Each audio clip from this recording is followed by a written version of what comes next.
All right, so this is part two of the three integral parts of being successful in marketing and your network marketing company, all that kind of thing. So number two is persistence. It's impressive or disappointing, I guess you could say, how easily people are swayed by things not working like that. They're not persistent enough to continue. Just keep doing things over and over and over again until they do work, until they get some results, until they see whether they're, as far as like marketing goes, you do things, you do a multitude of things. You do like, three or four things, and you see what gets you the most amount of leads. So if you're, just for example, if you're doing video marketing and you're doing article marketing and you're doing social media, the Facebook and stuff like that, you see, okay, you do them simultaneously or throughout the week, whatever.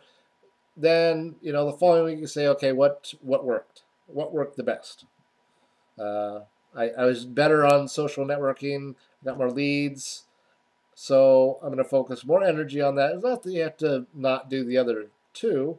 It's that you focus more energy on maybe spending, instead of an hour on each, you spend 2 hours on the social media and less time on the other two. So, but you have to be persistent. You can't give up. And the same thing goes with when you're prospecting. Once you get past the lead phase where you actually have leads and you're prospecting, getting the no's is part of the process. I mean, it's some people apparently can't handle rejection. Um, you gotta kind of get you gotta get used to it. You gotta get better at closing, and by getting better at closing, you'll gain that confidence, and it'll be less difficult to be persistent. But like if you're doing like article marketing and or blogs even, let's say blog. You do a blog post, no one reads it. You do another one, no one reads it. You do another one, no one reads it. You keep doing it, and you're like, why are people not reading it? And people will quit. I'm not gonna do blogs anymore. I'm tired of it. No one's reading my crap. But you never know if one more blog post, someone would have read it and gone, hey, that's impressive. Hey, you should read, Blaine's blog. You should check it out. It's pretty cool. And then you start getting, leads, or, you know, you never know what could happen by just continuing, just being persistent. Just keep going. I mean, it's a business. I understand people are used to the job world where you're told when to come to work, when to take your lunch, when to go home, what you're supposed to do, how long it's supposed to take, and all of that, and all of those things. But you have to be persistent. If you've gone to college, if you've advanced in your job, it was because you were persistent. Yes, it was over a long period of time, a year, 2 years, 4 years, whatever.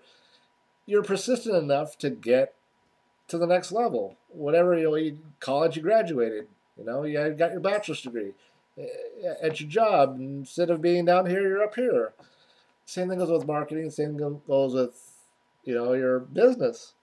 You have to be persistent. You have to keep going, even though you may not see the results coming in. You can't, go a month and then go, well, nothing's working. I'll give up. Or 2 months or 3 months. If it's something's not working, then you need to figure out why it's not working. Try something different. Split testing. There's all sorts of things to do. If it's closing, your upline on the phone and say, all I want you to do is listen to me talk to this person. You don't have to intervene. Just listen to what I say and tell me if I'm doing something wrong. That's it. Just it's part of the knowledge thing that I talked about earlier. It's on the last video. You gain the knowledge, you get more confident, and you can be. It's easier to be persistent. So anyway, that's persistence. And on the next one, we'll get to the last final element.